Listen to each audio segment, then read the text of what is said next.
Ragazzi, 1, 2...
I must say I do resent the way these people stare at us.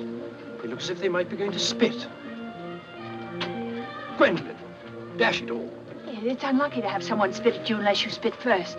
What a filthy superstition. May yours be defiled. What's that about? These people may be thinking of putting a curse on us. You know, like, may your grandmothers be defiled. That's why I say it first, just in case. Where on earth do you get all this stuff? My old Spanish nurse told me. Surely you don't believe it now. You were only a child then. She wasn't a child. She was old. I always wondered why your parents left you in charge of such a dirty, ignorant old woman. They cared for nothing except to have me off their hands. I've told you that. They'd have sold me on the slave market if they hadn't been afraid of scandal. Besides, my father was incompetent. I don't suppose he knew just how to contact slave people. Don't believe a word of it. Probably they were quite fond of you, really. Stop it, Gwendolyn. Don't do it. You'll be sorry if we run into bad luck just because we didn't take proper precautions. Suppose when we get to Africa, we find there's a native rising and they're slaughtering all the whites. Gwendolyn. If you don't let me spit, I shall feel like standing here in the streets and just screaming with terror. Stop it, Gwendolyn. Look, those men. Well, they might be fellow passengers. Nonsense. Best thing for you. Fresh air is to the blood what water is to the limbs. Clean blood makes for a clear head. Clear head makes for straight thinking. You must keep fit, Mr. O'Hara. Fighting fit, fit to fight. Do you know whose motto that was? Viscount Montgomery, Commander-in-Chief, British Forces. Now it's mine. Wait! Who? I mean, what do you suppose they are? Businessmen, does it matter? Well, if we're going to be on a small boat with them for weeks and weeks. I only said they might be fellow passengers. Harry, we must beware of those men. They're desperate characters. What makes you say that? Not one of them looked at my legs.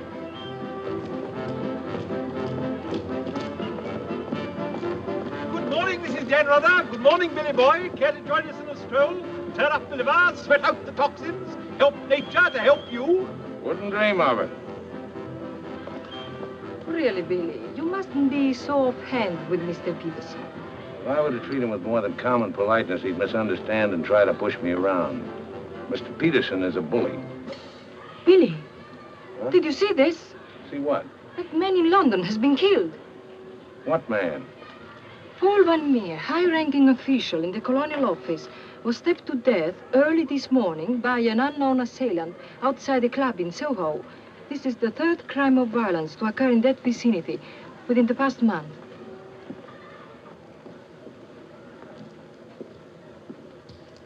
What is it, Billy?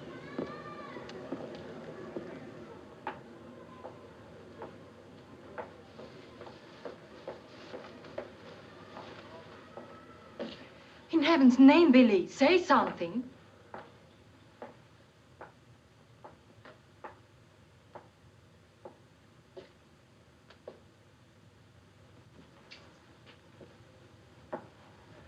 understand, of course, that Peterson arranged this. It seems there's been a lot of violence around there lately. I don't pretend to be a fool. But look, Billy, this happened early Tuesday morning. We'd all left London well before that. What about Jack Ross? What about the galloping major? But I thought he only stayed behind to get that phone call from Mombasa, if it came through.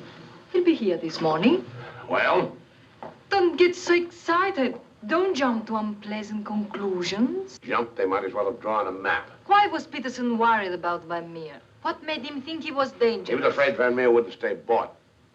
He was afraid he'd get the wind up after we'd gone.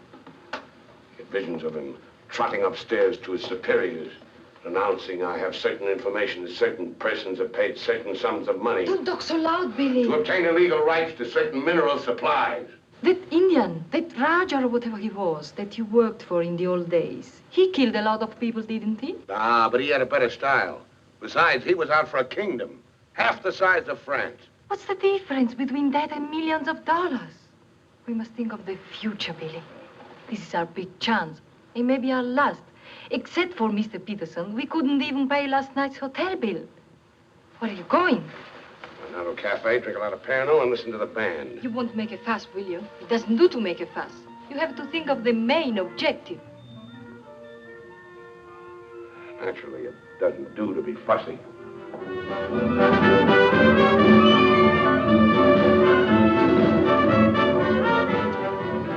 It's your move, Gwendolyn. Gracias.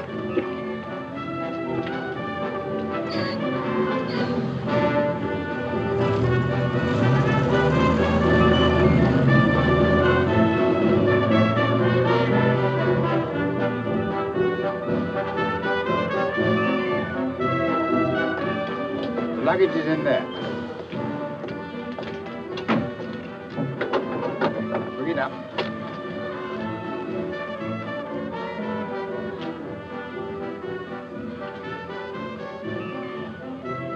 Harry, look, the desperados.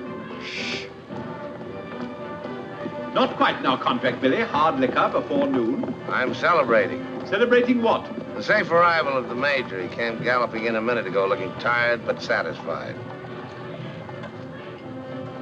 I take it his mission was accomplished? Yes, well, it's getting on for lunchtime, gentlemen. I'll see you later, Billy. Your move, Gwendolyn. Gwendolyn, it's your move. Oh. Check. Last. Are you sailing on the Niagara? Africa bound. So are we. Oh, my name is Chelm. This is my wife. How do you do? My name's Dan How do you do?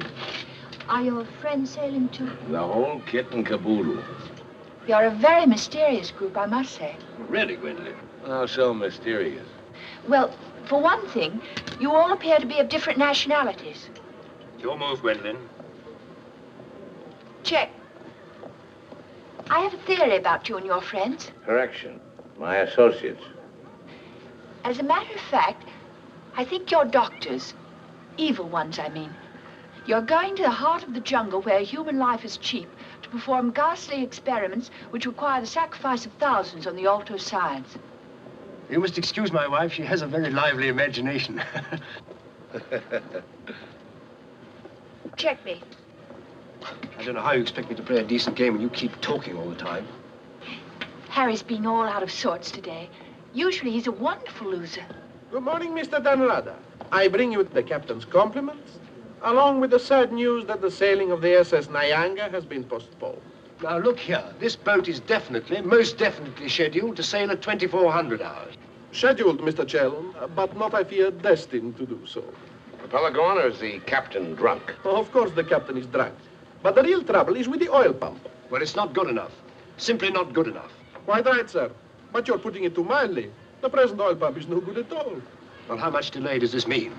To locate, bargain for, purchase, and install a new one will require, I should say, more than a day, less than a fortnight. Utter, hopeless inefficiency. Probably it isn't the oil pump at all. Just making it an excuse to hang about and pick up extra cargo. Guns or opium? I wouldn't be surprised if she turns out to be a smuggler. What a miserable place to be stuck in. Squalid, fifth-rate port. Ever been in Fuerteventura before? No, I don't know this part of the world at all. Oh, I thought not. Otherwise, you wouldn't be so upset about staying. Magnificent country. Ruins to visit by moonlight, fine stretch of beach. Back there in the hills, one of the few spots left in the world where you can get decent food and drink. It's called the Blue Pavilion. I insist you give me the pleasure of having dinner with us tonight. Oh, that's awfully kind of you, but... Us? You and your associates? And my wife and me. The committee? Oh, Mr. Chelm, I want you to meet a friend of mine. This is the Galloping Major. The committee wants you to toddle round. Okay. Right away. I'll be along. Better toddle. I said I'd be along. They don't like to be kept waiting. I'll lay on a car. We'll meet in front of the hotel at 6. Arrivederci. Dan, rather. An American, I suppose. Anyway, I quite like him. Time. 24 hours in the day, 1,440 minutes for somebody else to get busy on the same idea as ours. We ought to have got the plane and flown now, as I said from the start. You remember I said it, O'Hara? My name is not O'Hara. It is O'Hara. You hear? Mr. O'Hara. Yes, Mr. O'Hara. But you remember I said it? I said we ought to take a plane. Time. What is time? Swiss manufactured, French hoarded, Italians squandered, Americans say it is money, Hindus say it does not exist. You know what I say? I say time is a crook. If we took a plane, we'd be there inside 15 hours. Instead of who knows where. I don't want any more talk about flying. The sky is for the birds. My feet are on the ground. Both of them. Come in, Billy boy. What's all the fuss about? No fuss, Billy. We're merely wondering what course to pursue in view of this unfortunate delay. Join the peasants in their revels. Go to church. Write your memoirs. Very funny. I like an associate of mine to have a sense of humor. Good laugh does more for the stomach muscles than 5 minutes setting up exercises.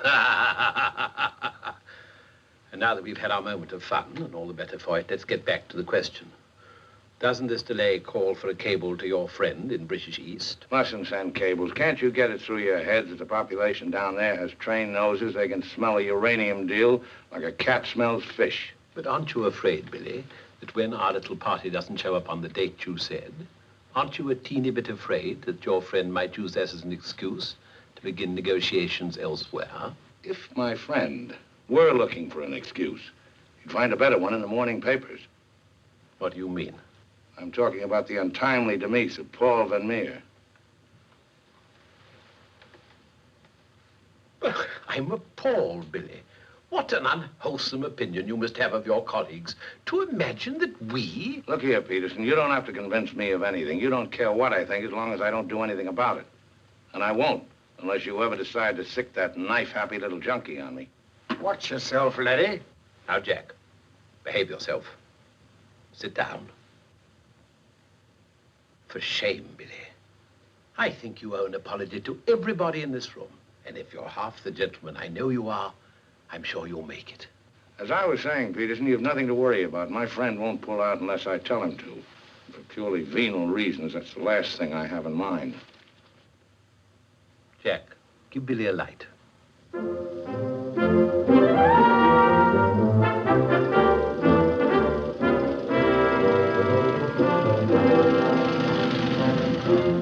What a wonderful car. It looks as if it had won the Grand Prix d'Elegance many years ago. Oh, it did. It was built for Oraposo. You know, the bullfighter. He had it made this way so he could stand up and take bows. He only got one ride and bequeathed it to me on his deathbed. Well, here's to Oraposo. I hope you like champagne. You mean it's yours? Well, I gave it to my former chauffeur, the fat bandit in the front seat. Harry, look at that wonderful villa. Well, that was Bertie Crampton's.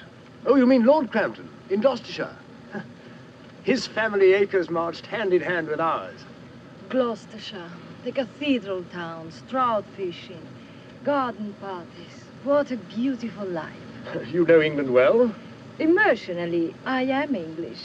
I serve tea every afternoon with crumpets, and I've always kept up my subscription to Country Life and to Tedler. Trouble with England, it's all pomp and no circumstance. You're very wise to get out of it. Escape while you can.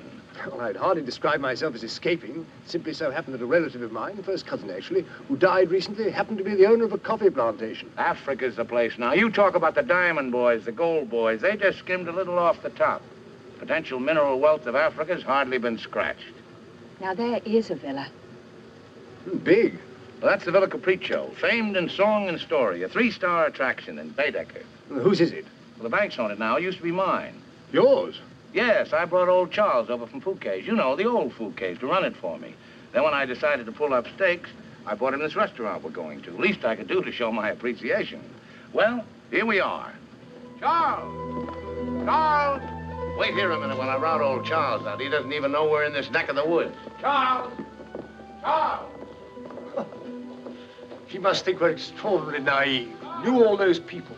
Owned that vast villa. Bought this place because he liked the fellow's cooking.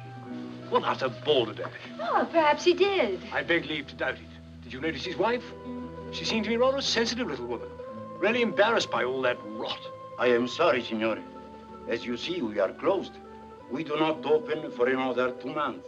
Charles, what the devil's going on here? This place is falling to rack and ruin. The place is closed. We shall have to dine in the hotel after all. Monsieur Dan. Monsieur Dan. Madame, why did you not let me know you were coming? You did not say you were with Monsieur Dan. Nothing is close to Monsieur Dan. It's good to see you again, Charles. It's been too long, Monsieur Dan. Not since the night you left the villa. Remember your farewell party. I've tried ever since to forget it. Remember how in the morning we escorted you to the train with violins playing and everybody cried like when a king you love very much leaves his country. Aren't you dressed yet? Do I appear to be dressed?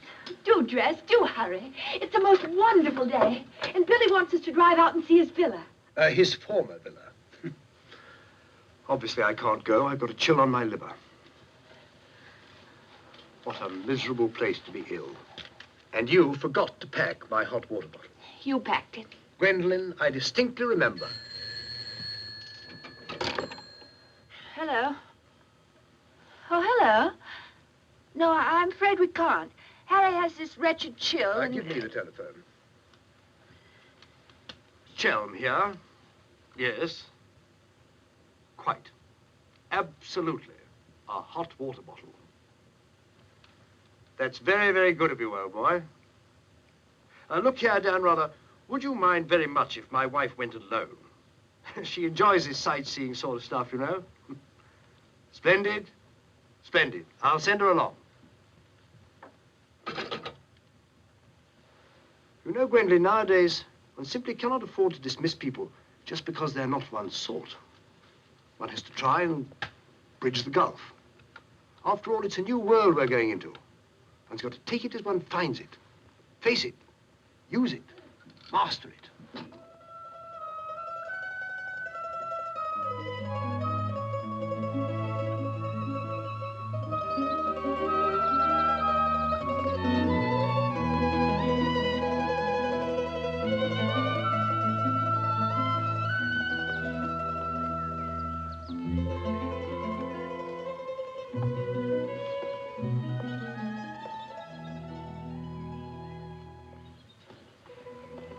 You know, I've seen Americans on the street and in the cinema, of course, but I've never talked to one before. Are you a typical American? I think it's important that I should know. Why important? There are two good reasons for falling in love. One is that the object of your affections is unlike anyone else. A rare spirit, such as Lord Byron. The other is that he's like everybody else, only superior. Harry, for instance, is the very best of a type. Well, if you must know, I'm a typical rare spirit. How long did you live here? Well, the longest I've ever lived anywhere is 2 years. But when you were a child, didn't you ever have a mother and a father? And a house and a street and a town? No, I was an orphan until I was 20, and then a rich and beautiful lady adopted me. You know, I've changed my mind about your being an evil doctor. You're off to keep a rendezvous someplace in Africa sacred to the tribesmen. You're going to found a new empire and make yourself master of the riches of the world. But you need a beautiful blonde queen to impress the natives as the incarnation of the Queen of Sheba. That's why you're making a pass at me. Am I? Of course. I don't generally go sightseeing with strange men. You don't believe that, do you? Well, I believe anything you say. Do you? Well, you shouldn't, you know. You really shouldn't. You can make that pass now.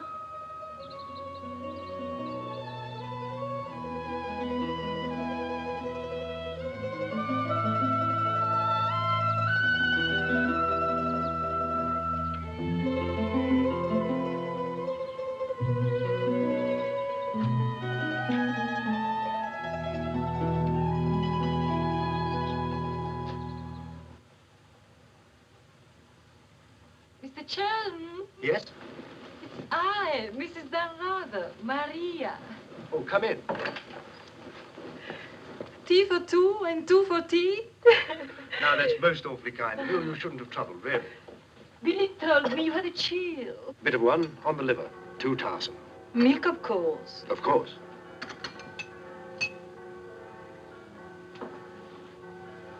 Tea and crumpets. That's very good of you. Poor Harry. Chill won't kill him. I feel just now I should like somehow to do him a good turn of some kind. You do? Well, naturally. Oh, I see. Naturally. I think it would be nice if you were able to do something for him. Help him along. Give him the benefit of your advice. Delighted, of course. For instance.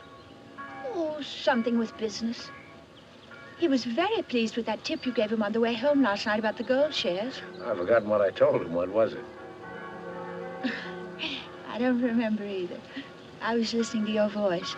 I wasn't listening to what you said. You see, if you were helping him, it would be so much easier for us to be together a lot out there in Africa. Was he any headed for business?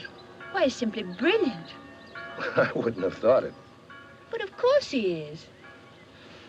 You don't suppose I'd marry a ninny, do you? If you imagine that Harry's simply going to Africa to plant coffee, you're very much mistaken. In point of fact, coffee is the least of Harry's interests.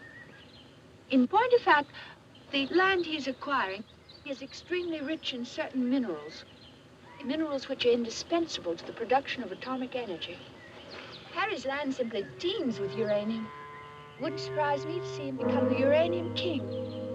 So you see, my husband isn't such a ninny as you may have imagined. It might very well be worth your while to go in with him. The potential mineral wealth of Africa has hardly been scratched. So I was telling you last night. Well, of course. It's a well-known fact.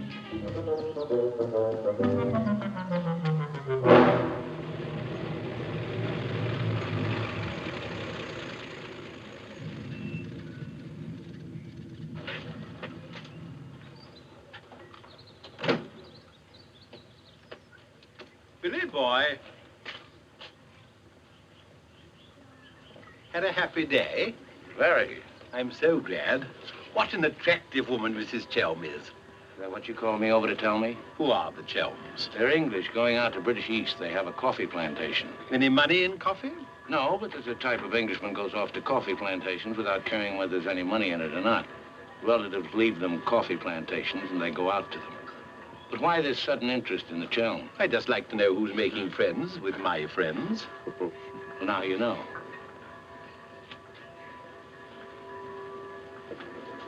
Don't believe one word.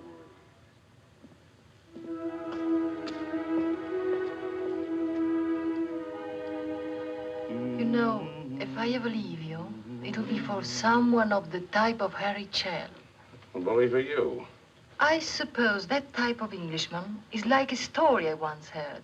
An English gardener in England was showing some Americans one of those wonderful English lawns. And of course, they wanted to know how to make a lawn like that. And this English gardener said... He said all you have to do is get some good grass and roll it every day for 600 years. I heard that story before you were born.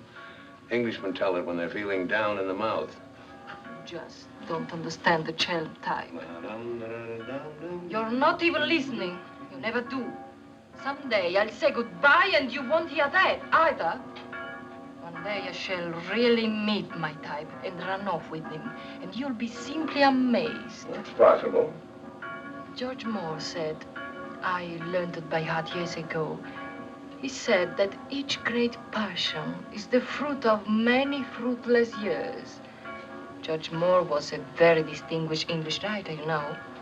Except that he was Irish. Cheer up, sugar. If I make $1 million on this deal, I'll buy you an old English lawn, one we can roll up and take with us.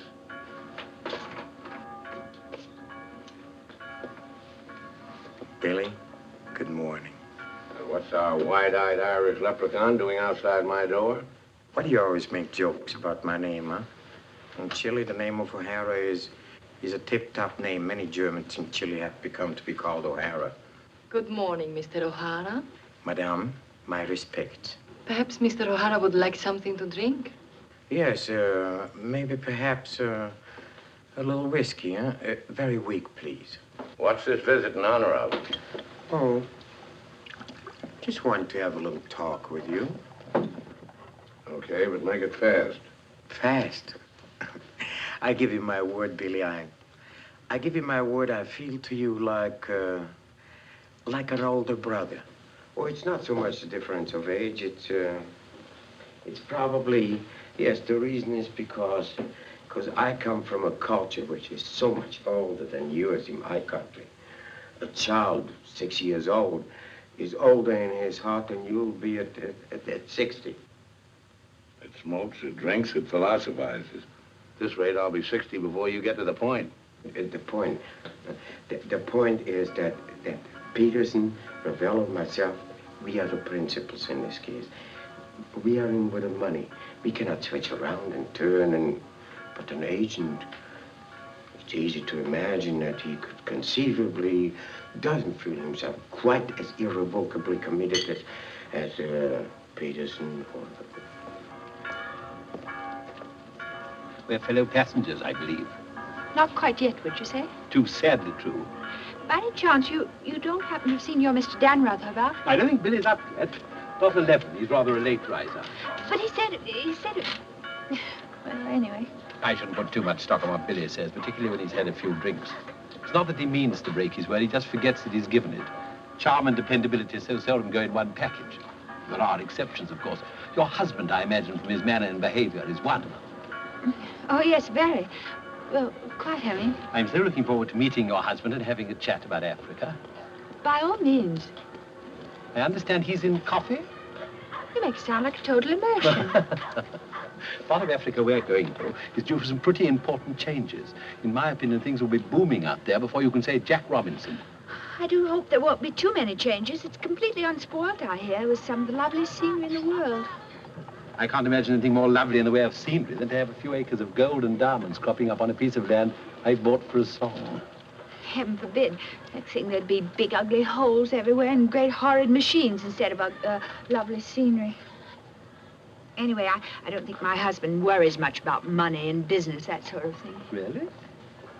I mean, to appreciate my husband's point of view, one has to understand his background.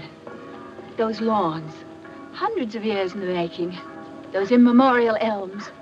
Those walls hung with family portraits. Generations of them.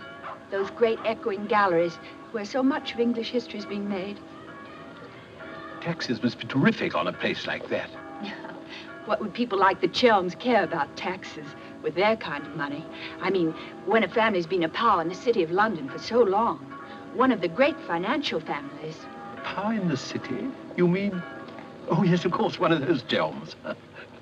I'm surprised you know about them at all. Very few people do.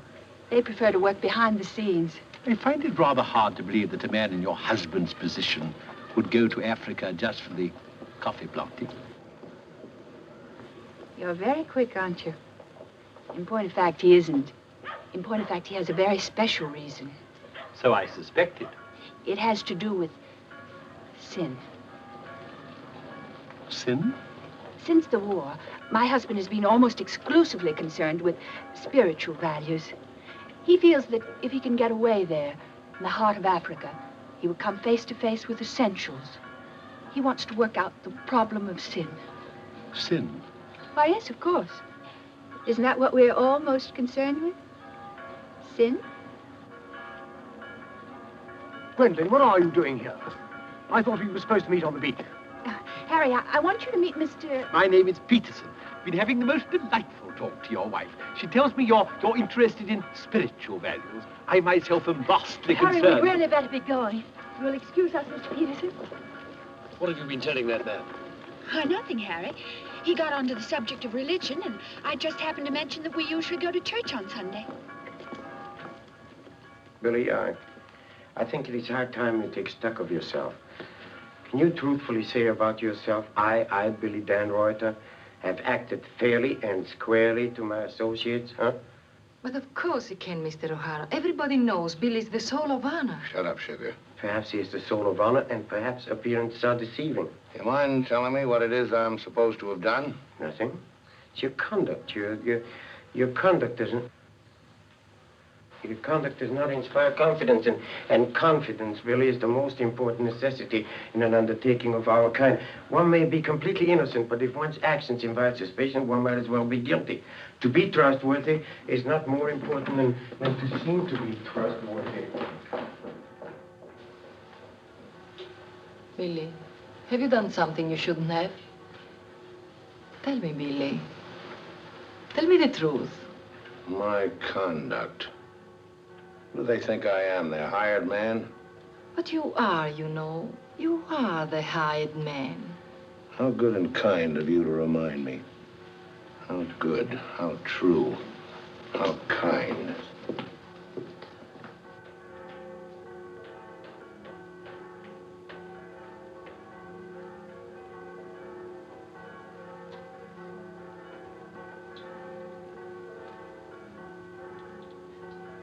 Oh, I say, Dan, rather good to see you. How about a drink? Well, Oh, come on, my dear fellow. Let me buy you a drink. Oh, Gwendolyn, don't forget to send one to Aunt Beatrice. Can't understand it. Gwendolyn distinctly said she'd join me on the beach. Then I come back and find her sitting there in that cafe. Extraordinary creatures, women. Well, let's drink to them. Pano. Scotch. Come on, you tiny little wreck, have a drink. We're drinking to women.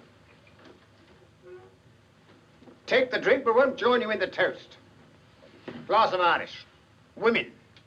Hitler had the right idea. Keep them in their place. Kleine Kinderkirchen, babies in the kitchen.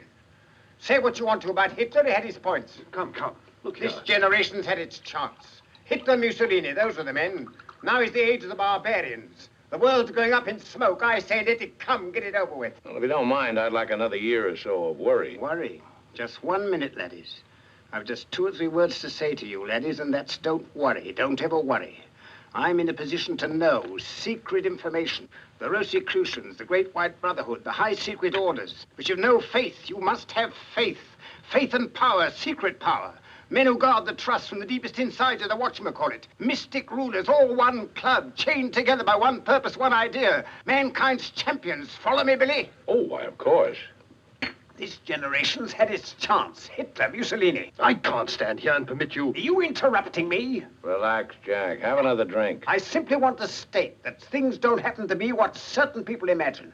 An officer may find himself strapped for money, and he may undertake certain things which in other circumstances, no, absolutely no. Absolutely. I mean, absolutely no. In the old days, I should have simply told people of your ilk to buy their own drinks. Poor old Jack. I'll teach you.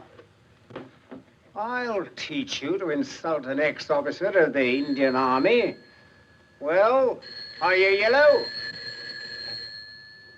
The bar. You're Major Ross? Right. Ross here. Right. Right again. Come along, the committee. Save for the bell. I've never heard such rot in my life. Sin. Oh, sin. All I could do was to keep a straight face. No, I'm certain of it now. These are 2 very clever and dangerous antagonists. Sit here and help me close them. But how could they possibly know what we're up to? Great interests like the Chelms have ways and means. Yes, and I'm convinced they're out to get us even before we get started. We must get ahead of them. Time has entered the picture in a new way. Never forget the time factor, gentlemen. It always enters the picture in the end. I'm sending a cable to London. I want full information on those Chelm interests. British Africa, too. Check up on his interest there. Every time the plane lands, I'll try and reach you by telephone. Keep me informed of the latest development. Damn Reuter, that lying, swinish, rum-swilling double-crosser. What pleasure it would give. No, you can't at the moment. We need him right now. We need that swine who's lying double. Did I hear my name? Rub-a-dub-dub. 3 men in a tub. Tub? Oh. Been a change of plan, Billy boy. You and I leaving for Africa. How's that? You and I are flying to Africa by the next plane. Oh, what's happened, Peters? Must be something important to get you on a plane. Perfectly simple, Billy boy. The trouble with the oil pump and the general uncertainty about when the Nyanga will sail forces me to sacrifice my personal comfort. I prefer to fly rather than run the risk of arriving too late. Well, there's also such a thing as arriving too early. What do you mean by that? Well, the land doesn't come up for auction for a couple of weeks. My friend can't make his move until then. If we sit around British East all that time, somebody's going to start wondering who we are and ask questions. Is that your real opinion, Billy, or are you just looking forward to a long sea voyage with the attractive Mrs. Chelm as your companion? Or perhaps you have even other reasons. Such as? That's for you to know and for us to find out. You'd better get your packing done.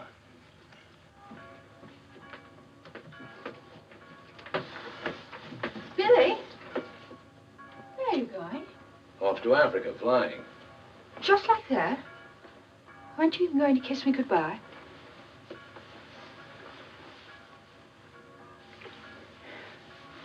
I wish. Don't say it. What? That you wish we'd never met. You'll be coming on the boat, and in Africa we'll get together and... I think I hate you. Letting those revolting men order you about. Don't deny it, I've watched them. They treat you like a servant. They say, hop it, and off you hop. I know what it is. They have a hold on you. Some black secret that could ruin you. What makes you think that? No, it happens all the time. My old Spanish nurse told me that half the people in the world would be ruined at once if everyone told what they knew. But couldn't you have them done away with?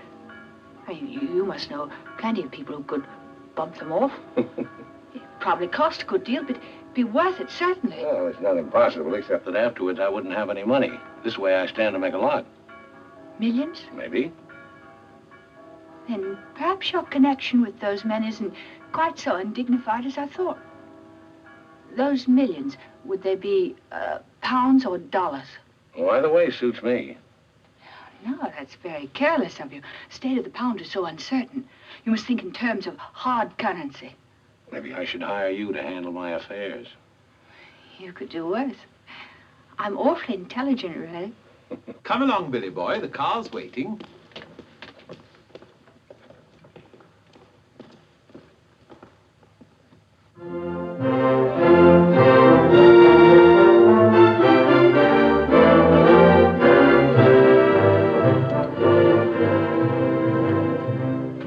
Get faster than this, we'll miss the plane. Press on! Press on!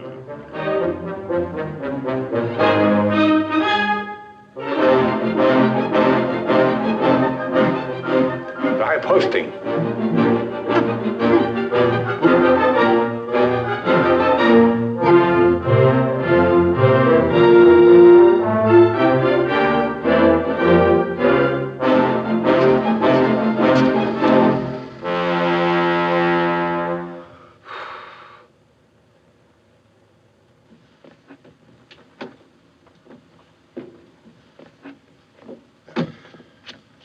Bisogna spingere.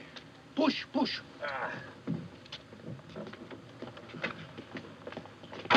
Come on. 1, 2, 3.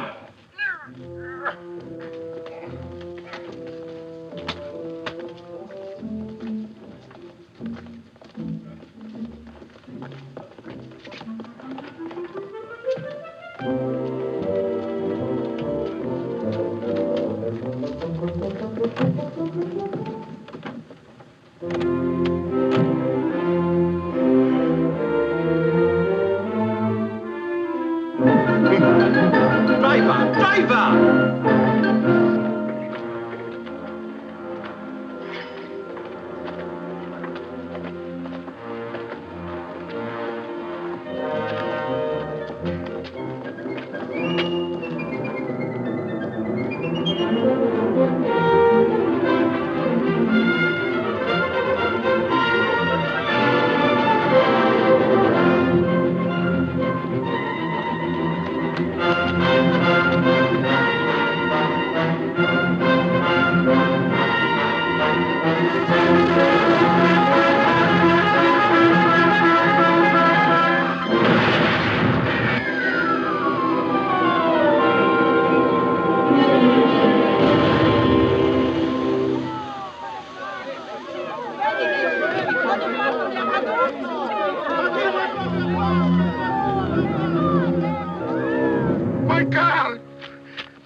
my beautiful car. You did that on purpose. What? You planned it that way. I know what you're up to. I know everything. I know about the uranium on the Chelm's land, the Chelm interest in the City of London. The what? You heard me, the Chelm interest. I take it your information comes from a reliable source. It does, from Mrs. Chelm herself, in fact. Ah, magnificent. Simply magnificent. You must pay me back for the loss of my beautiful car. If you weren't a benighted jackass, if you could see as far as you could spit, you'd know there's no such thing as a Chelm interest. You'll have to do better than that, Mr. Dan Ruther. Very much better than that. Don't believe me. Check with London. If you find out he's anything more than a down-at-heel Gloucestershire squire, you can have my services for nothing. You mean Mrs. Chelm is an unqualified liar? Well, let's say she uses her imagination rather than her memory. You will make restitution. We know, Mr. Dan, either the money or a new car. Why, you fat bandit, I gave you the car in the first place. How I came by it is beside the point. The fact you gave it to me doesn't make it any the less mine. Shut up. That's right. Threaten me. It is not enough that you destroy my beautiful car. Now you are... my beautiful car! Stop! Hey, stop!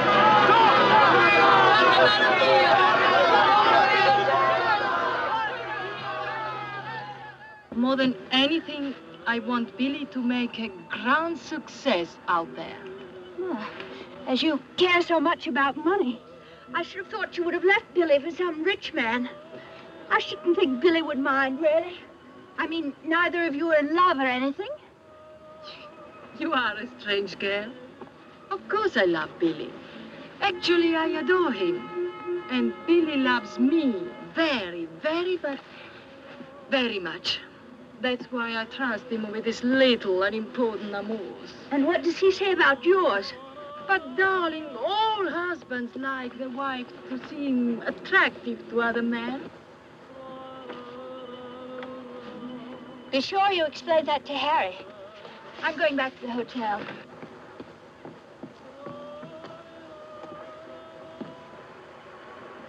Mrs. Dan Ruther, Maria, I'm afraid, I have some shocking news for you. The boat is not going at all? There's been a terrible accident. Your husband's car drove over a cliff. The people on the bus saw it fall into the sea. It seems almost certain that... What is it? What are you trying to say? He's saying that Billy is dead. It's become necessary to redistribute the stock in our company. Stock. What good is the stock now? We can't deal with the Ruther's friends. Not without the Ruther. All the effort, the money, everything went over the cliff with that car. Ravello, you forget the English are very sentimental people. I tell you, there is nothing that Billy's friend will not do for his widow. And in black, she's a very touching figure. Poor Maria, you really have had a wretched time of it. You are very understanding. If only there was something I could do. Just now, if you could bring me an aspirin. I have a headache. Don't move. Just you wait there. I'll be back in a moment. Mussolini, Hitler, and now Peterson. A great man, a great loss. I'm going upstairs and reading my Bible. Why all the gloom? Maria has a headache. What's the matter with you? Go away. My dear girl, I'm as sorry about Dan Ruther as you are. But after all, it isn't as if he was one of our oldest friends. I was in love with him. He was a very pleasant acquaintance. What did you say? I was in love with him. Really, darling, have you no control over your romantic fantasies? I loved it. Can't you hear me? I love you. I love you. Oh, rot. You're just dramatizing again. By George, you were right, after all. I did pet it. Oh, what shall I do? I feel so I was drowning. He's dead. He's dead, and I'm left in a fool like you. I tell you what to do. Have a bit of shut-eye. You wake up in an hour feeling your real self again, and there'll be no more silly stories about falling for a middle-aged roustabout. So? Oh, please go away. I'll just take these to Maria.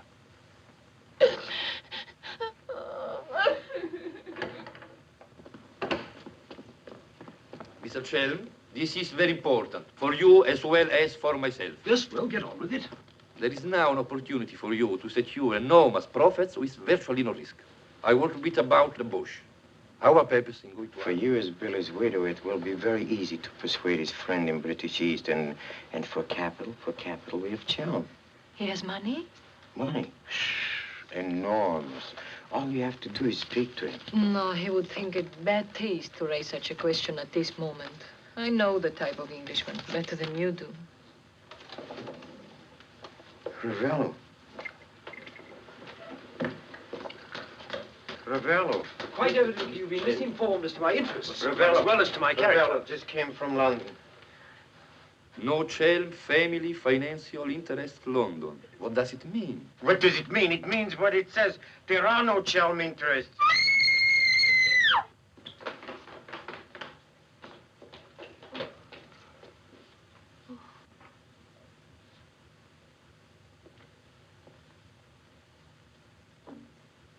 What's the matter with all of you? Somebody dead? Carl, it went over a cliff. We thought you'd both been killed. Dan Ruther, I'm delighted to see you're alive, but your wife is in a fainting condition. You mean you're not dead at all? Obviously, I'm not dead. Please come to your senses. What have you got here? Oh, I knew you weren't dead. I knew it. You couldn't be. I counted 13 backwards 13 times. My old Spanish nurse said if you did that, a miracle would happen. And you see, it has. Ladies and gentlemen, I bring you the glad tidings. The captain is sober and the SS Nyanga will sail at midnight. Go, go, go!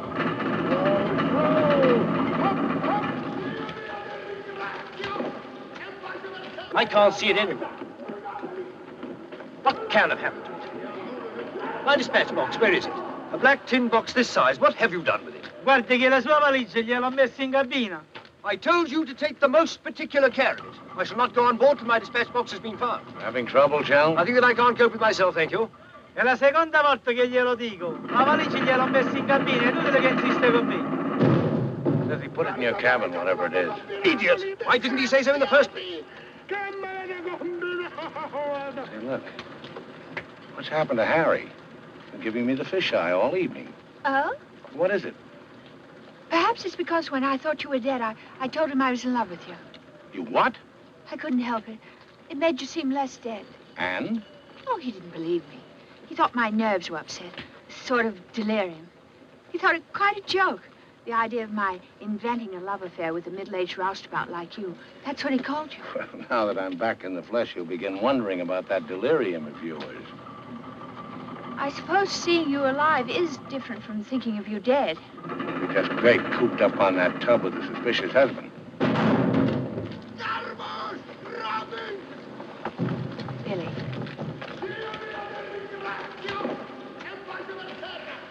Let's not go. What do you mean? I'm asking you to run away with me. Now. What about the millions in hard currency? What's happened to you? I thought you were my shrewd little manager. I've changed my point of view. I thought we'd get to Africa and you'd make your fortune and everything be wonderful, but now I think it's all too risky. Too many things can happen. I want us to cut and run for it right now. You really mean that? With all my heart. Oh, no, that's impossible. Why? Well, for one thing, Mrs. Danrother might not go for the idea. She's not quite as sophisticated as you are. Please, Billy, listen to me. I've thought it all out. We'll take the bus and catch an express for somewhere. The shot's not on the table. You're not in love the way I am. If I loved you 1,000 times more than you say you love me, it still wouldn't make any difference. I've got to have money. Doctor's orders are that I must have a lot of money. Otherwise, I become dull, listless, and have trouble with my complexion. But you're not like that now, and you haven't any money. It's my expectations that hold me together. You really mean that, don't you, darling? Sure, I mean it. And your main reason for wanting lots of money is so that you'll be ever so attractive and I'll love you more and more. That's right, baby. I'll help you, Billy. I can, too. I'm something of a witch. My old Spanish nurse said I could have been a professional. Don't look now, but they're raising the gangway.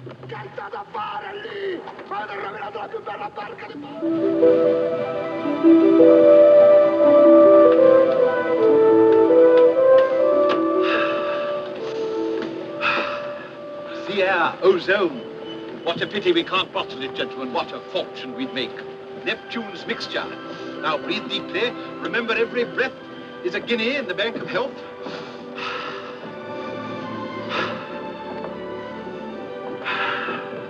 Good morning, Chell. Why, that's good. Very good indeed. I didn't know you were an artist, Mrs. Dan Ruther. I'd hardly call myself that. I only dabble. The nose is not enough long. The ears are too small.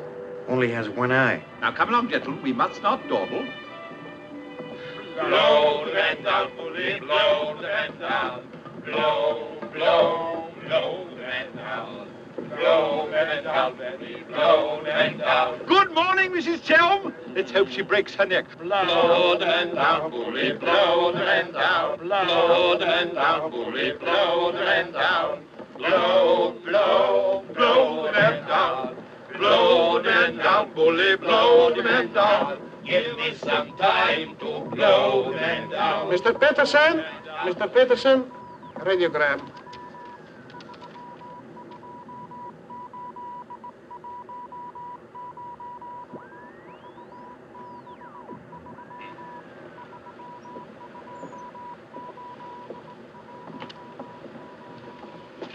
No Chalmers State, Gloucestershire, Stark, Nolan the Gentry, Chalmers.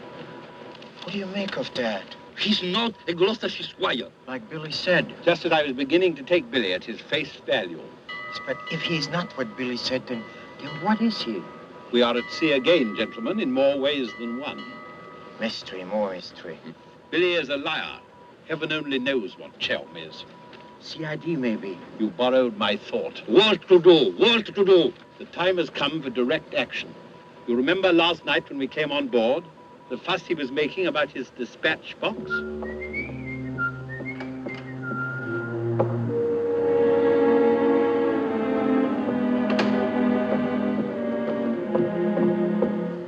I love colors. Working with them is an endless puzzle. Your face, for instance. 10 minutes ago, it was all brown and pink. Now the light is changed and is chalky white.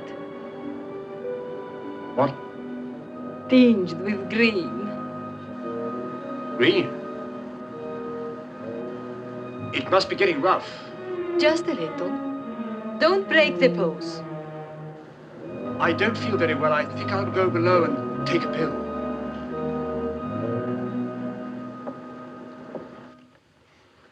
It's incredible. Harry Chelm is just Harry Chelm. nothing, nobody, a ruddy refugee from Earl's Court. With a hot bottle. Look. In the letter of introduction to the secretary of the governor. The secretary, mind you. Disgusting. Purser! My box! Feet up and down, isn't it, sir? It's gone! Oh, yes, indeed. Major Ross took it. I saw him sneak it out of your cabin. I like to keep my eye on what goes on aboard the ship. Where did he take it? I believe Mr. Peterson's cabin. In fact, I'm sure.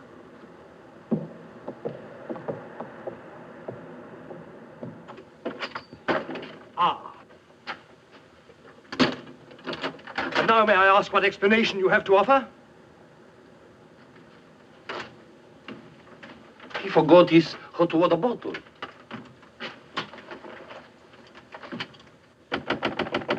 Billy, Come in. Billy, have you heard what's happened? I've seen the paper in days. It's not funny. They've stolen Harry's dispatch box. Who stole his dispatch box? That dreadful little major. He took it to Peterson. They went through it. Well, it's all your fault. I suppose you know that. My fault. Well, the poppycock you've been peddling, all that junk about the Chelm interest in London, uranium on your land. Well, in a way, you're the one to blame. I'm the... I mean, you acted so superior. I was falling in love with you, and I couldn't bear it for you to think I was just a nobody. Married to the son of a boarding house in Earl's Court. The son of a what? A boarding house. That's what Harry's parents do. They run a boarding house for decayed gentlefolk. But the way he talks, the way he acts, I thought that... It's just that he sees himself in a place in the West Country with trout streams and horses, leading the life of a country squire. It's not his fault if people take it for granted that he has a place like that. He's never once said that he had. Well, country gent, son of a boarding house or whatever he is, I suppose I'd better get his box back. Oh, he got it back himself. Well, then there's no harm done. Except that Harry's gone to the captain. He's going to have them put in irons. He is what? He says that's what they did in the Royal Marines. Look here, Skipper, there's a perfectly simple explanation for all this.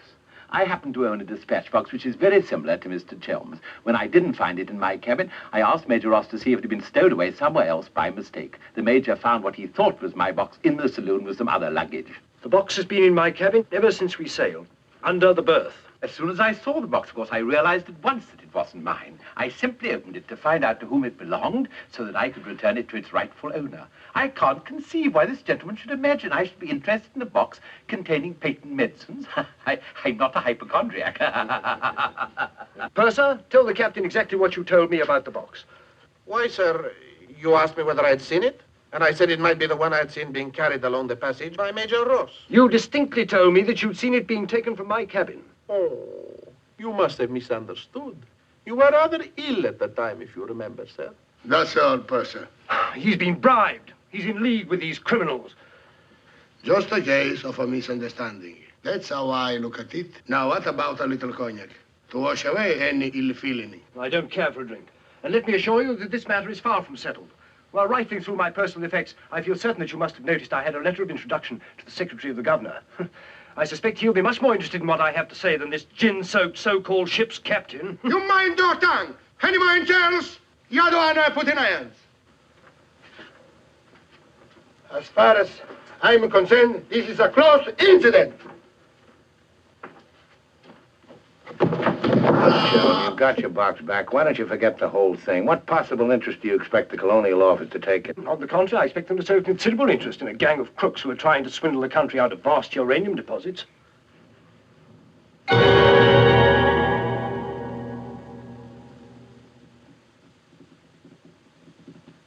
Just one moment, sir. What leads you to believe? This gentleman obviously hasn't seen fit to inform you that during your supposed demise, he attempted to lure me into your nefarious venture. Unfortunately for you, he acquainted me with all the pertinent facts. Facts which I intend to communicate to the proper authority at the very earliest opportunity. I thought you were dead. That's what they told me. Everyone told me you were dead. And if you were dead, we head to a fresh capital. Didn't we? You, Ravello, my own partner, sneak up behind my back and try to cheat me. The milk's spilt. It's no good crying over it. Get after him, Billy. Calm him down. Talk to him. See if you can't get him to change his attitude. I'll try, but I don't think it'll do any good. I don't know why we have to worry about Chelm's attitude. Talk's no good. Conversation never convinced anybody. I say put an end to words. Shut up, Jack. Time factor has entered the picture again. This time, fortunately, it's working on our side. 2 weeks before we reach port. That should be plenty of time to convince our friend, Chel. I beg you, please end all this trouble. If things go on, either you will be done away with before we ever get to Africa, or you will leave and denounce Peterson to the authorities, and that will be the ruin of all my plans and hopes. In the long run, you'll do much better to get clear of these people. They're thoroughly undesirable. The long run. I'm tired of the long run. I am not even thinking about them or about myself. It's only you that concerns me, Harry. No need to worry about me. Ever since I met you, you fill my thinking. You are becoming an obsession. Don't you understand, Harry? I am deeply in love. Maria. My dear.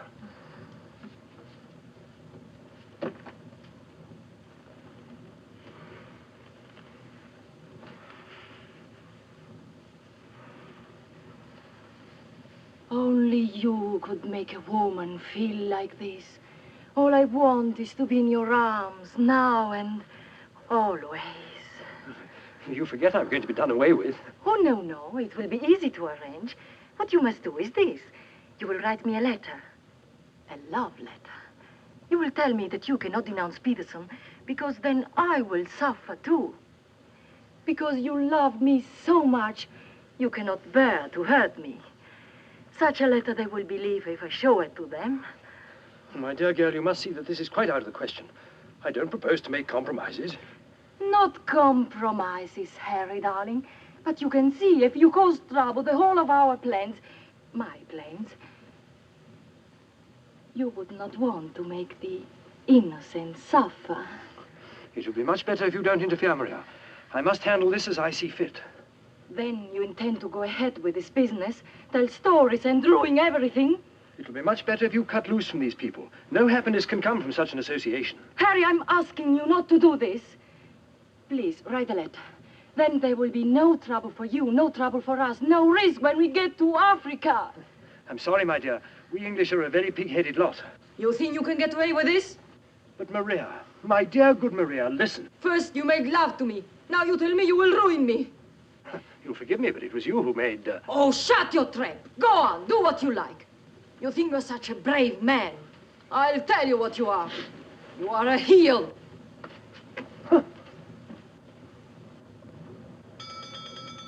What the blazes now? What's happening? What's going on here? The oil pump's on the blink. The electricity's failed. Utter folly. A ship lying in darkness this way, we might well be rammed at any minute. I'll tend to this myself. Which way is the engine room? The passengers are not... I'm sure your chief engineer will welcome the advice of an ex-officer of the Royal Marines. Ma cosa fa? Le rompe tutte cose! Non stai a toccare niente! Lo scasse tutto! Lo rompe tutto! Non stai a toccare niente! Look here, you fool. Are we simply abandoned to our fate? I insist on something being done. For instance? Well, give out the lifebelts. Organize the boat drill. The clientele are requested to remain calm. To remain calm? Does the captain feel no central responsibility for the lives of his passengers? It's my opinion that the captain doesn't feel much of anything at the moment. Do you mean to say he's drunk? The fellow ought to be made to walk the plank. I'm afraid just now he cannot walk at all. But this is outrageous. Sit down, old man. What have you got to worry about? We're only adrift in an open sea with a drunken captain and engine that's liable to explode at any moment. Perfectly ordinary situation. Happens every day. But just in case any of you are still at all anxious, let it be known that Mr. Chelm has taken charge in the engine room. He's taken charge? Harry, and he'll foozle it for sure. Shall I get out the hymn books? Your husband claims to have learned all about engine and such things when he was an officer in the Royal Marines. If he ever was. In point of fact, not only was he an officer, but he once won a medal for jumping into a sea of fire to rescue someone. It's only a bit of wreckage and not a man, but that wasn't Harry's fault. Just a slight error in judgment. Oh, the lights, they come on. He must have fixed it. Impossible. The engines are turning. We are underway. I still say it's impossible. Ladies and gentlemen, may I have your attention for a moment? I'm happy to inform you that the oil pump is now in perfect working condition. Putting it right was no great accomplishment for anyone with the slightest mechanical bent. Anyhow, we may now proceed without further delay and in absolute safety. Oh, Harry, you foozled it. I've been you wrecked my ship! Where is your terror? Forward, please. Captain wants to see you. There you are. You devil! You wrecked my beautiful ship! Nothing of the sort. Some scallywag down there sabotaged my work out of pure malice. You explode my engine! Now Keep your head, boys. Let's all behave like little gentlemen. Stay out of this, Dan, mother. I can handle the brute. What happens now? Do we get the life belts? Do we abandon the ship? There's no immediate danger. The passengers were pleased to return to the saloon. We're heading for the nearest port, and there seems to be some chance of our making it. Let's go. Come along. Now, who was last down? Last. Billy boy, be a good fellow and make a fourth at bridge. The Major has no head for cards. A few rubbers will soothe all our nerves. Oh, thank you. I'll soothe mine with a double scotch. In fact, I think I'll make it a triple. No ice, no water. Right, sir. How about you, dear Mrs. Dad Rubber? Little bridge? Oh, so sorry. I have the most fearful headache. I think I'll go to my cabin. Oh, what a shame. Well, boys, we'll have to make it cutthroat. What about Harry here? Maybe he'll take a hand. That, under the circumstances, is a most unsuitable suggestion. Gwendolen, I must ask you to either move to another table or else leave the saloon. Oh, Harry, for heaven's sake. I don't care for my wife to associate with an associate of criminals. Don't be absurd. Billy's not a criminal. He's the best friend we have on this boat. We're not in need of such friends. You need any friends you can get. The only thing standing between you and a watery grave is your wits. That's not my idea of adequate protection. Purser, how much longer before this ship reaches port? If we ever do get to port, it should be within 14 or 15 hours. That's a long time. Sit down, make yourself comfortable, have a drink. Enjoy the Major's piano recital. Come on, Peterson, buy us a drink. I'm afraid I can't accept hospitality from persons who I intend in a few hours' time to denounce in a place of justice. 2 spades. I admire your sang-froid, Mr. Peterson. Or perhaps you don't think I'm serious. We shall see. 3 clubs. Double.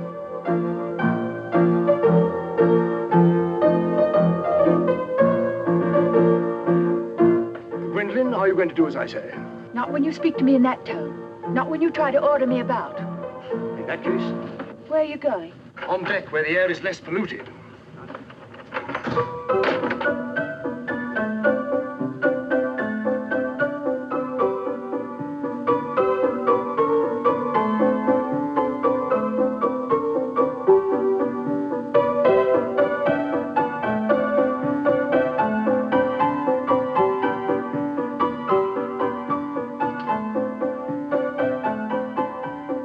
Purser, 4 tonics.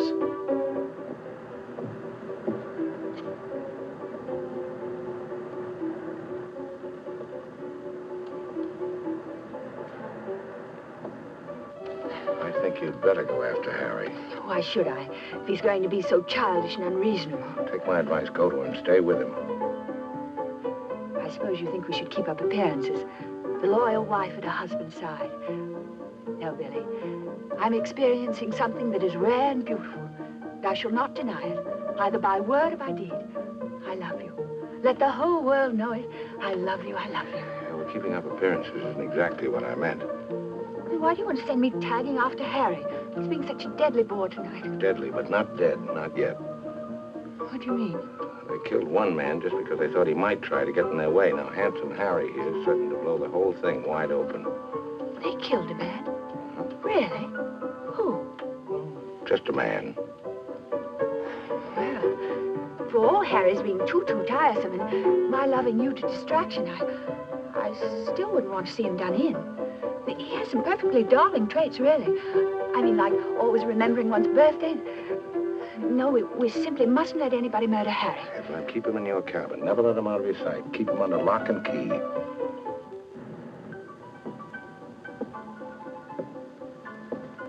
Oh,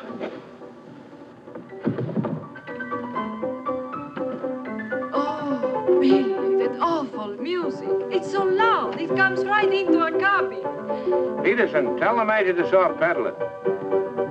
And while he's about it, he might change the tune. Oh, don't you like it? It's one of my favorites. I'm afraid he doesn't know any others.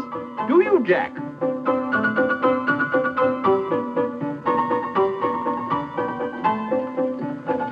Major! I love the tinny sound of a player piano. It reminds me of the days of my youth.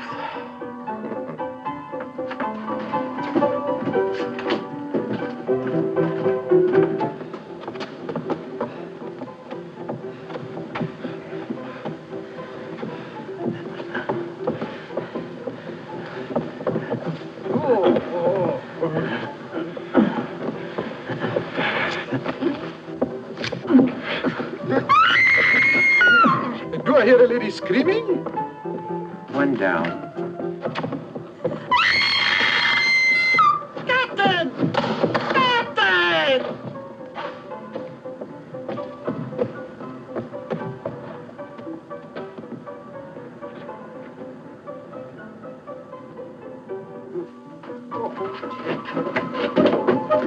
What happened?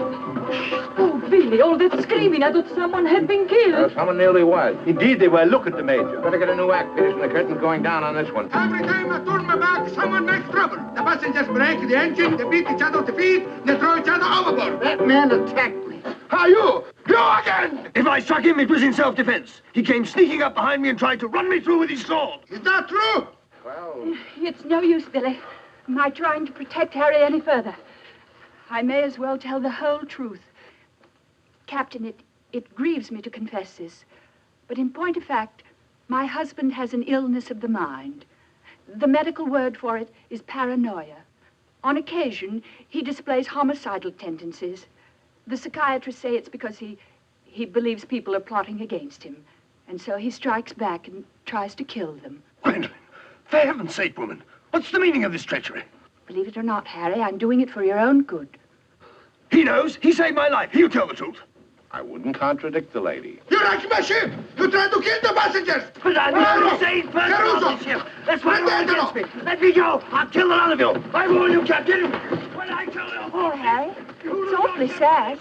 We've tried everything to cure him. How dare you lay hands on me? You hooligans! I'll have you put in irons. You'll be the ones in irons. Good, good. We'll have no trouble from you. Scum! Mongrels! I'll bring you to book. Every one of you. Every man jack of you. After all, it was the only solution. Harry's safely locked in his cabin where those beastly men can't do him any harm. On the other hand, he can't say or do anything now to interfere with your making that fortune in Africa. I mean, the authorities would hardly listen to the ravings of a lunatic, would they? Well, they won't even let him off the boat. Well, in that case, he'll just have to stay shut up for a few weeks. It's a bit hard on the old boy, don't you think? Yes, but after you've amassed all those African millions, we'll make it up to him. We'll buy him a country place in Gloucestershire with some rough shooting and a trout stream like he's always wanted. Maria will marry him, perhaps. She seems to have a very real feeling for English country life. And everybody lives happily ever after. Especially us, Billy.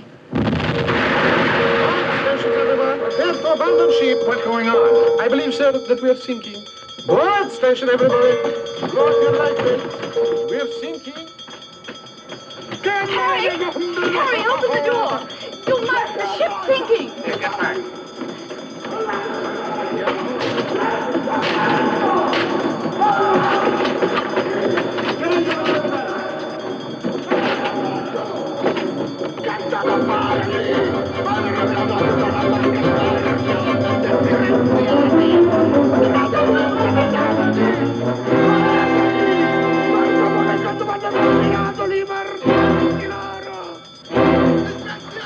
Tirate su! State attenti! Che state a fare lì? Mi avete rovinato la più bella barca di bordo!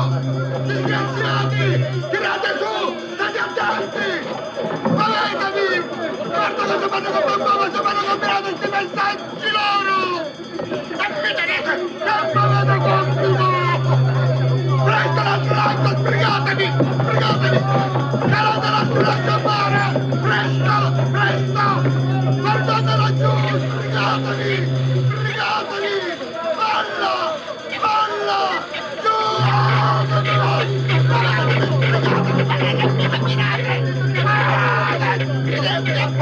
Presto! Presto! State attenti laggiù! Il barco diventa in palaghetti! Calate l'altro lato a mare! Guardate le cime! We simply can't leave without finding out what's happened to Harry. Maybe we'll run across him out there. He's a strong swimmer, isn't he? I don't say we will, but it's possible. Anything's possible. Silenzio poi! John! Bill! Rush! Dio mio, ti ringrazio e vado per terra! Speriamo che incontro un branco di messicani a sbarcare in un'isola tra i cannibali! Ah, fino al Here, give me that oar.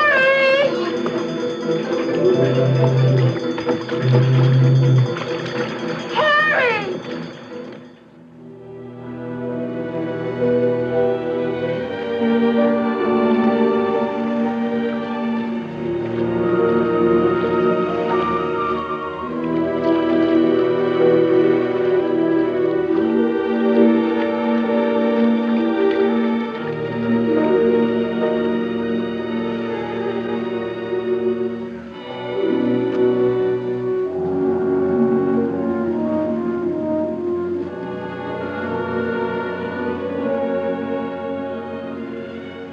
Where do you suppose we are? Africa. What part of Africa? Yes, that's important. What part? Not a bad place to land. No customs, no forms to fill out. Tell us at once where we are. It's important I know. You mean to say there are parts of the Dark Continent where you won't be received like the prodigal son? Arco. What's that? Arco.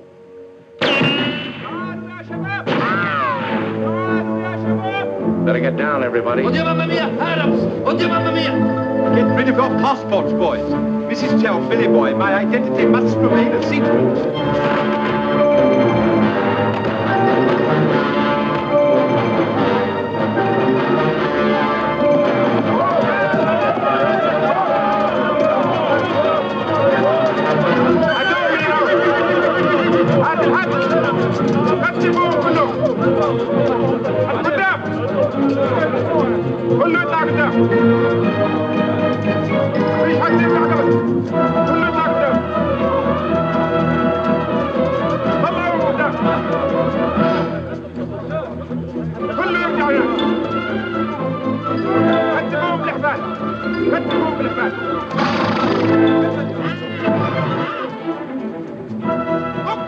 Marco, what's that?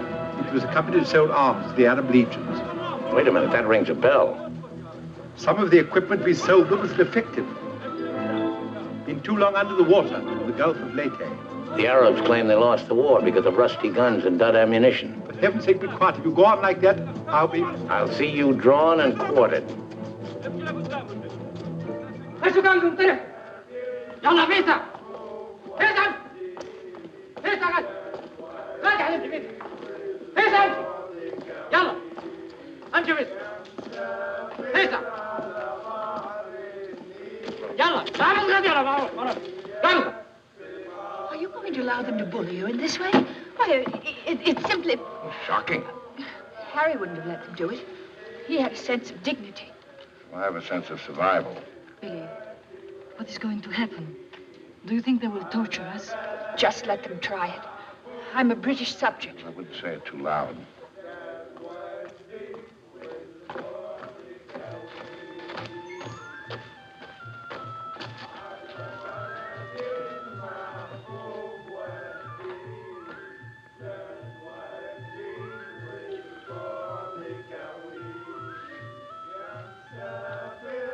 we shipwreck. Big boat, go down. Bottom ocean. We take little boat. Row all day, row all night. Savvy? There's only one way to deal with these swine. Walk up to them and kick them in the belly. Show them who's boss right away. We sight land. Your land. Praise Allah. Come ashore. Suddenly, boom, boom, boom. No good way to treat shipwrecked people. You will please to hand over your passports.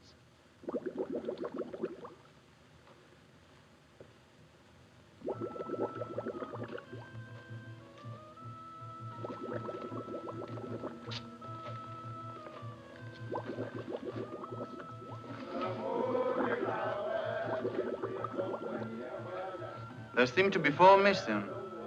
Will those who have not handed over their passports hold up their hands?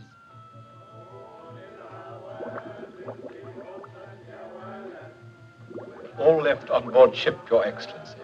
A terrifying experience. An incompetent crew, a burning ship, put overboard in a small boat at dead of night. What was the name of the vessel? The SS Nyanga. She's a Portuguese ship. I will investigate whether such a ship has been reported lost at sea. Well, does it stand to reason, Your Excellency, we should come to this shore in a small boat if we'd not been shipwrecked? Our country is in a state of unrest. Oh, I am sorry. Agents of certain foreign governments sometimes try to enter it by stealth, hoping to fan the flames of revolution. Therefore, we check carefully on the activities of strangers. But surely, Your Excellency, in our case, one look is sufficient to convince you of our innocence.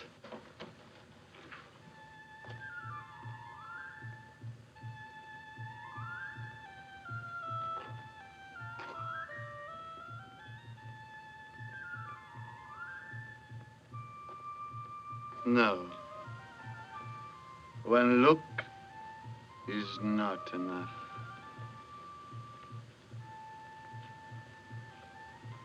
If you think we're the enemies of your country, the logical thing is to boot us out. Send us packing by the first available boat or train. We shan't object. We've got important business elsewhere. Where is elsewhere? Central Africa.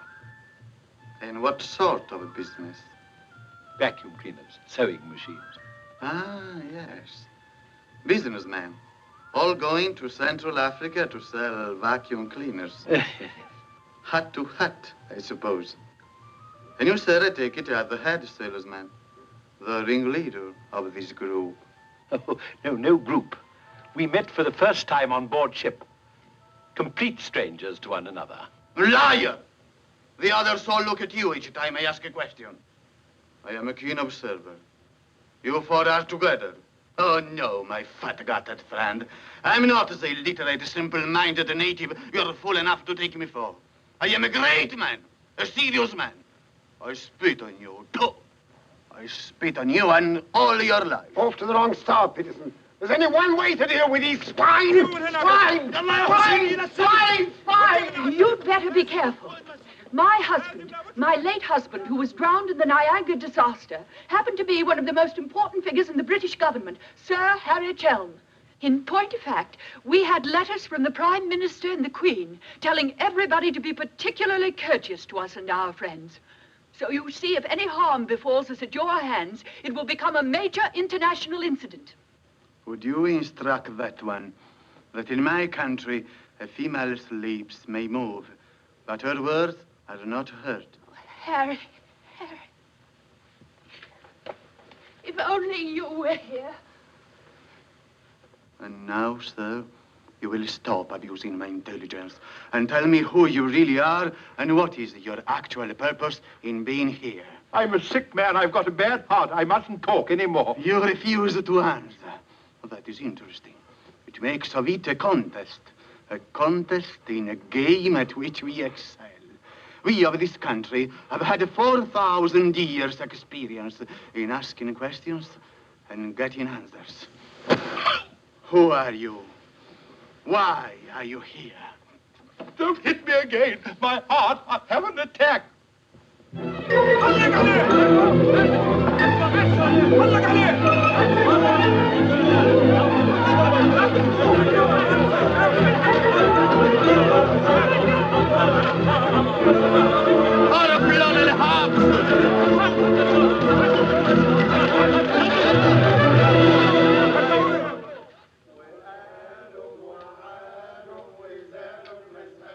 Billy's led a thoroughly decadent life. I say, I thought he had more backbone than that. Backbone. Either you have it or you haven't. You see the beating I took at the hands of that great ugly brute without even flinching. Billy was crazed with fear before they even laid a finger on him. Tell me more about Rita Hayworth. You really know her very well? Do I know Rita? Do I know her? I'll give you a letter of introduction. She'll fall an immediate victim to your charms. You really think so? Oh, but certainly a man like you, suave, intelligent, darkly handsome. You have everything, Ahmed, except money. And if you'll listen to me, a boat will be placed at our disposal, a very slow boat, so that Fat Gut's check will have plenty of time to clear. And you will trust me for your share? Does one man of the world ask another to trust his own brother? Oh, no, Ahmed. You'll give me a check for half. Your demands are very great under the circumstances. Well, why shouldn't they be? Fat Gut's my best friend. I will not betray him cheaply. You are certain that you are the friend of the peerless Rita? Come, Ahmed. Line back to business. Very well. 50-50. Oh, by the way, Fat Gut's nature is noble like ours. He might try to bargain. I do not bargain with a puffball like that. It's beneath my dignity. It'll be dawn soon. The correct hour for a firing squad. But if we have him shot, what about the money? Well, I was just thinking that if he had a volley at the psychological moment, he might not be so inclined to haggle. I believe you must have Arab blood. Westerners are not usually so subtle. يلا يا علي نمسك الراجل الثخين. يلا بينا يا سيدي. يلا. Look, Halamite. Look, Halamite. Where are you taking me? I won't go. I demand to see a doctor. Would you say that in Paris, among smart people, the Rolls-Royce or the Cadillac is considered more chic? Well, that's no problem at all. A man in your position should have both.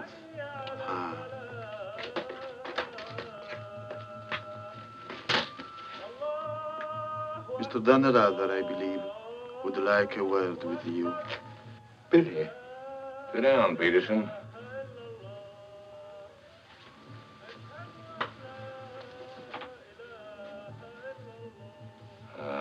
I've been talking to Ahmed here, and he's made the vow.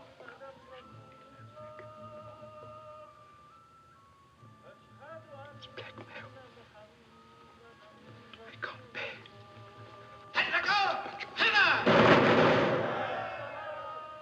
What was that? Firing squad. It's execution day.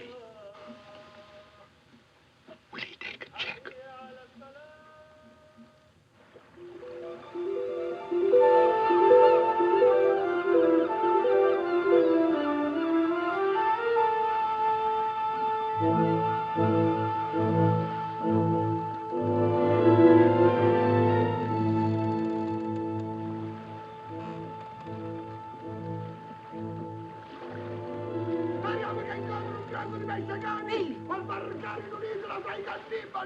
Billy!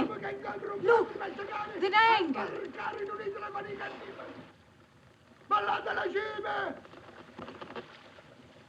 Stay away! Stay away from my ship! If you try to come aboard, I will shoot you! I will shoot you! Get to my gun! Get to my gun! Give it to him. Maybe he'll shoot himself. My gun! My gun!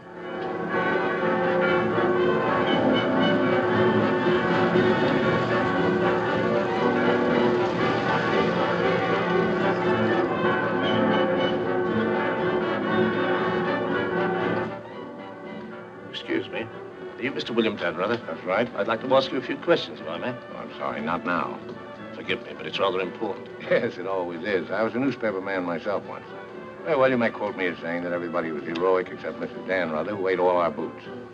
Very amusing, but I'm not a reporter. Oh?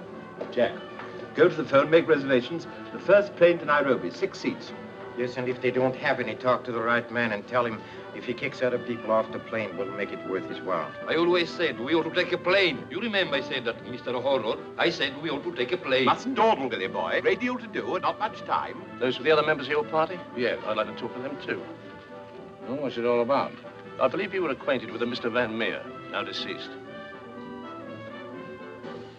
Peterson, you and the boys better come back down. The gentleman here wants to speak to you, a Mr. Jack Clayton of Scotland Yard. You take your wine here or upstairs, Mr. Dan? No, we'll have it here. Care to join us in a drink, Clayton? No, thanks. It's a bit early in the day for me. I read somewhere that a Scotland Yard man never accepts a drink from anyone he intends to arrest. Is that true, Mr. Clayton? Quite true. Mrs. Danrother? No, I'm Mrs. Chelm. This is Mrs. Danrother. No, how do you do? Well, I wouldn't dream of alarming you lovely ladies, so perhaps I'll have a glass of bubbly after all. Peterson, how do you do, sir? How do you do? Ravello. And Mr. Horror. O'Hara, Julius O'Hara, delighted. No, I'm the one to be delighted. It had begun to look as though I'd never catch up with you people. That would have been a bit embarrassing. You see, this is the first time I've ever been abroad on an investigation.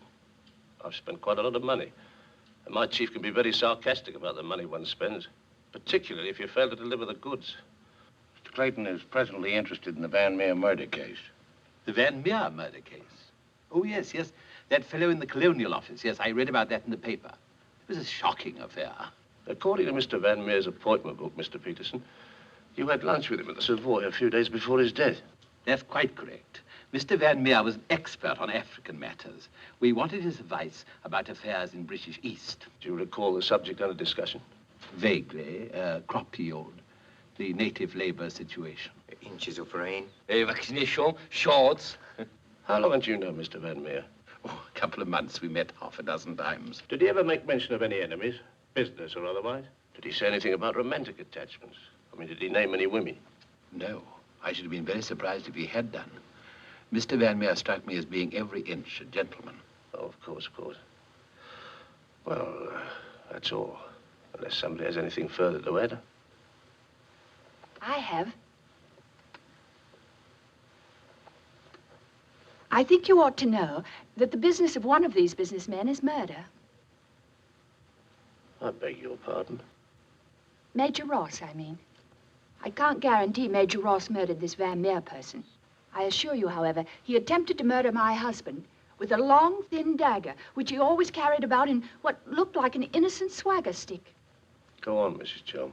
You see, Major Ross is employed by Mr. Peterson there to do his dirty work.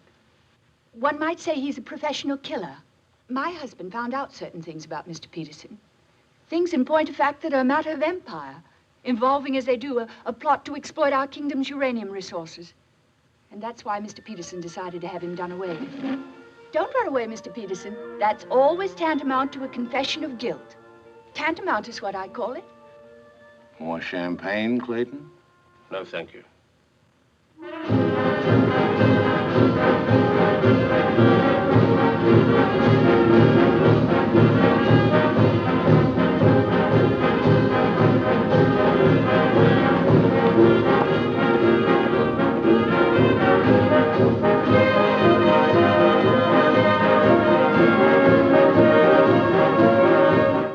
Should you ever think of me in Earl's Court, that's where I'll be, helping Harry's parents with the lodgers. Should you ever think of me, try not to let it be too harshly. You kiss her too, Billy, and tell her she's forgiven. Sure, sure. Goodbye, then. Bye.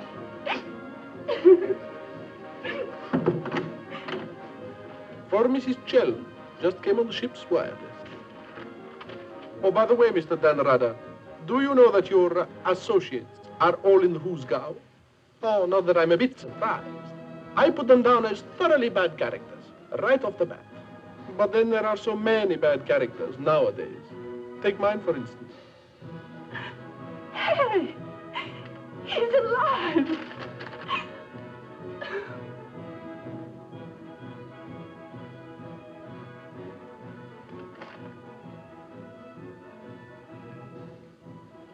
Oh.